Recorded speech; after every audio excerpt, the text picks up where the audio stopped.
जो घने जंगलों में बड़े पेड़ की छांव के नीचे डेवलप हो जाते हैं और वहाँ पर भी वो बहुत अच्छे से अपनी ग्रोथ को बरकरार रखते हैं। कि आप अगर टेरेस पे गार्डनिंग कर रहे हैं तो अपनी छत पर 75% वाले ग्रीन नेट लगाएं। छनी हुई सनलाइट मिलेगी और एक रोशनी मिलेगी, उससे वो अपनी ब्यूटी और सुंदरता को बरकरार रखेगी। हाँ सर, ये सिंदूर का प्लांट है जो तिलक वगैरह में यूज किया जाता है। संदीप जी, एक बार फिर से आपका मेरे गार्डन में स्वागत है। Thank you so much. हम चलते हैं मेरे इंडोर सेक्शन में जी, जहाँ इंडोर प्लांट्स भी मिलेंगे आपको और कुछ ऑर्नामेंटल प्लांट भी देखने को मिलेंगे। जी सर। संदीप जी, मैं हमारे सारे दर्शकों को बताना चाहूँगा, जो लोग भी इस वीडियो को देख रहे हैं, इंडोर कोई प्लांट नहीं होता। जो लोग ये कहते हैं कि प्लांट इंडोर होते हैं तो ये उनकी गलतफहमी है। इंडोर कोई प्लांट नहीं होता। एक्चुअल में देखा जाए तो उन प्लांट्स को इंडोर बोला जाता है जो घने जंगलों में बड़े पेड़ की छांव के नीचे डेवलप हो जाते हैं और वहाँ पर भी वो बहुत अच्छे से अपनी ग्रोथ को बरकरार रखते हैं। उनकी पत्तियाँ बहुत हरी होती हैं क्योंकि उन्हें एक छाया वाला वातावरण मिल जाता है जिसमें लगभग ये मान के चलिए कि अंधेरा सा ही होता है बड़े पेड़ों के नीचे। तो लोग उन्हीं को आज के ज़माने में इंडोर प्लांट बोल करके अपने घरों में लगाने लगे हैं। लेकिन वो इंडोर का मतलब ये नहीं कि आप उसको अपने घर में या अपने ड्राइंग रूम में या अपने बेडरूम में या आप कहीं ऐसी जगह ले जाकर रख दें तो आप उसको इंडोर समझ कर वहाँ रखेंगे, लेकिन वो प्लांट कुछ दिन वहाँ सर्वाइव करेगा। उसके बाद वो प्लांट अपनी ब्यूटी को धीरे धीरे ख़त्म करने लगेगा और प्लांट आपको देखेंगे एकदम लटकी हुई शेप में नजर आएगा, उसकी पत्तियाँ लटक जाएगी या फिर आप उसको जब वापस बाहर निकालेंगे तो वो फिर से ग्रोथ नहीं ले पाएगा और एक मरने वाली अवस्था में चला जाएगा। तो हम बात करते हैं ऐसे प्लांट्स की। आप फिर भी अगर घर में कुछ प्लांट रखना चाहें तो जो सबसे ज़्यादा हार्ड प्लांट है घर के अंदर रखने के लिए वो है डबल जेड। उस प्लांट को आप इंडोर के रूप में यूज़ कर सकते हैं। एरिका पाम को आप यूज़ कर सकते हैं, लेकिन कुछ दिन, आप 3 या 4 दिन उसको आप अपने ड्राइंग रूम में रखिए या अपने पोर्च वाले एरिया में रखिए। उसके बाद आपको वापस छाया में उसको लाना ही पड़ेगा।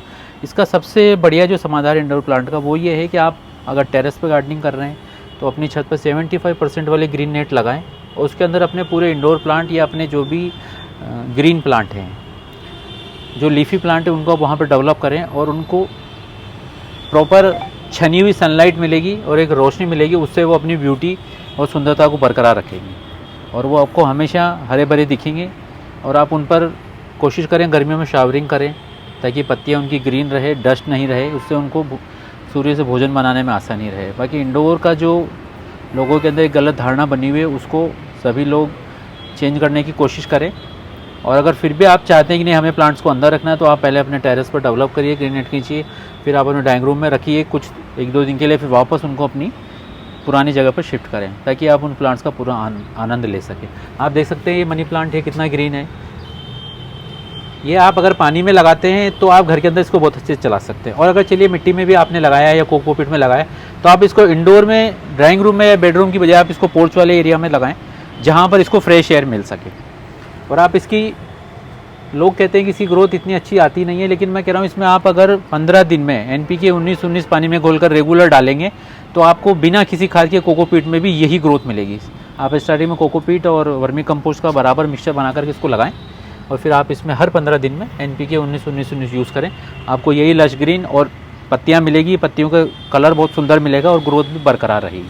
तो आप इसको इस रूप में भी लगा सकते हैं, पानी में लगा सकते हैं, वहाँ पर भी आप NPK का कुछ पार्ट यूज़ कर सकते हैं। इसके अलावा आपने अगर नेट लगाया तो वहाँ सारे प्लांट लगा सकते हैं। आइए देखते हैं, कुछ ग्रीन प्लांट दिखाता हूँ आपको। संदीप जी, ये देखिए, ये सिंगोनियम की वैरायटी है। वाह, ये बहुत बड़ी लीव्स हो गई हैं सर इसकी। हाँ, ये बड़े वैरायटी वाला ही है सर। ये इसकी पत्तियाँ बड़ी होती है। हम आगे चलें तो इधर ये पीस लिली है। पीस लिली को लेकर के लोगों की एक धारणा है कि ये इंडोर प्लांट है, जबकि मेरा मानना है कि इंडोर प्लांट नहीं है। क्योंकि इसको आप जब अंदर रखेंगे तो आप देखेंगे कुछ दिन बाद ये अपनी पत्तियां नीचे लटकाना शुरू कर देगा और जब इसके पत्ते लटकना शुरू होगी तो वापस को सर्वाइव करने में बहुत दिक्कत आएगी। फिर से नई पत्तियां बनाएगा तब ये वापस ग्रोथ लेगा। तो लोग ज़्यादातर इसको इंडोर में यूज़ करते हैं, लेकिन आप इसको इंडोर में यूज़ ना करके आप इसको नेट के नीचे यूज़ करेंगे तो ज़्यादा अच्छा रहेगा। इस प्लांट को पानी ज़्यादा चाहिए, आप इसको रोज़ पानी दें। इसके अलावा ये सिंदूर का प्लांट है। सिंदूर? हाँ सर, ये सिंदूर का प्लांट है जो तिलक वगैरह में यूज़ किया जाता है। वाह, तो सिंदूर कब मिलता है सर इससे? सर ये गमले में तो सिंदूर मेरे हिसाब से तो देगा नहीं, क्योंकि ज़मीन का प्लांट है तो ज़मीन में तो बड़ी आसानी से देता है और राजस्थान में बहुतायत में पाया जाता है। जी जी जी, मैं बाड़मेर गया था, वहाँ पे भी मुझे दिखाया था सिंदूर। सर राजस्थान में और MP के भी कुछ एरिया में सिंदूर अच्छा ग्रो काफ़ी प्लांट लगे हुए हैं। हाँ, नर्सरी में आसानी से मिल जाता है। बहुत ही बढ़िया। ये पान की बेल है जिसको आप खा सकते हैं। वाह, ये भी बिल्कुल छाया में चलने वाला प्लांट है। इसको बिल्कुल भी धूप पसंद नहीं है और इसको भी पानी डेली चाहिए, वरना ये भी अपनी पत्तियां लटका देता है। इसके अलावा देखिए पीस लिली है, इसकी आप ग्रोथ देख सकते हैं। वाह, बुशी हो गया पूरा। हाँ, ये पूरा बुशी है। अभी इसका फ्लावरिंग का टाइम नहीं है, फ्लावरिंग टाइम होगा तो ये एक साथ 20-20 फ्लावर भी प्रोड्यूस करता है। अच्छा, नाइस। इसके अलावा एक ये वाटर केबेज लगा हुआ है। ये देखिए। हाँ, ये पानी में लगने वाला प्लांट है, आप इसको इजीली यहाँ से हटा करके दूसरा प्लांट बना सकते हैं, बहुत ही इजीली प्रोपोगेट। ये डफनवेचिया की वैरायटी है। ब्यूटीफुल। ये सर अरेलिया की वैरायटी है। ये ग्रीना प्लांट है। ग्रीना? हाँ, इसका नाम ग्रीना है सर। इसमें मोर पंख की तरह पत्तियों में शेप आता है, मतलब डिज़ाइन बनता है, तो आप देख सकते हैं। इसको भी पानी रेगुलर चाहिए। पीछे सर ये आपने कई सारे, मैं देख रहा हूँ कि ये पत्थर वगैरह लगा रखे हैं, तो ये आपने बनवाया था? ये सर मैंने कोरोना के समय फुर्सत के पलों में इसका निर्माण मैंने खुद किया है। ये आपने खुद बनाया? हाँ, ये मेरा खुद का बनाया हुआ है। इसमें ये पूरा मैंने इसको तैयार किया है। वाह। ये चालू कंडीशन में है, लेकिन अभी इसको चालू नहीं किया हुआ है। अच्छा, फाउंटेन बनाई हुई है आपने? हाँ सर, ये वर्टिकल फाउंटेन बनाया हुआ है। ये अभी चालू नहीं है, इसको पहले चलाया था लेकिन अभी बंद किया हुआ है, क्योंकि अभी मच्छरों का प्रकोप ज़्यादा है, इस वजह से इसको भी बंद किया है। इसको वापस विंटर में शुरू करेंगे। ब्यूटीफुल, देख सकते हैं फ्रेंड कितना सुंदर लग रहा है। तो विंटर में जब आऊँगा मैं तब आपको इसको ऑन करके दिखाएंगे चला के, बहुत अच्छा लग रहा है। और यहाँ पे देखिए कई सारे डिफनवेचिया लगे हुए हैं और बड़ी बड़ी लीव्स हैं इनकी। ये देखिए आप, ये मिल्की ड्रेसिना के नाम से इसको जाना जाता है। इसके पत्ते शेडेड होते हैं। ये भी इंडोर प्लांट मतलब है, लेकिन आप इसको वही शेड में रखें। आप इंडोर मीन्स शेड। ये आप देखिए फॉक्सटेल है। इसकी पत्तियों का शेप लोमड़ी की पूंछ की तरह होता है, इसको इसलिए फॉक्सटेल बोला जाता है। ये मिनी सिंगोनियम की वैरायटी है, जिसकी पत्तियां लंबी और छोटी होती हैं। ये संदीप जी, इस प्लांट को पीलिया बोला जाता है। ये भी बास्केट प्लांट है। इसकी पत्तियां बिल्कुल छोटी छोटी होती है, तो इसी तरह से ग्रो करता है और कटिंग से बहुत आसानी से ग्रो हो जाता है। इसमें काफ़ी सारे प्लांट है, डफनवेचिया या मदर ऑफ 1000, आप इनको आराम से कटिंग से ग्रो कर सकते हैं। ये बहुत आसानी से कटिंग से लग जाते हैं। सॉन्ग ऑफ इंडिया को आप कटिंग से ग्रो कर सकते हैं, ये भी कटिंग से लग जाता है। फाइकस को आप कटिंग से ग्रो कर सकते हैं। फॉक्सटेल में जो नीचे छोटे छोटे बल्ब बनते हैं लहसुन के आकार के, आप उनको निकाल करके उनसे नए फॉक्सटेल के प्लांट तैयार कर सकते हैं। इसके अलावा हम आपको दिखाते हैं, इधर देखिए पोर्ट में भी कुछ वैरायटी लगी हुई। ये मिनी कामिनी के नाम से एक वैरायटी है, इसको लोग टेबल कामिनी भी बोलते हैं।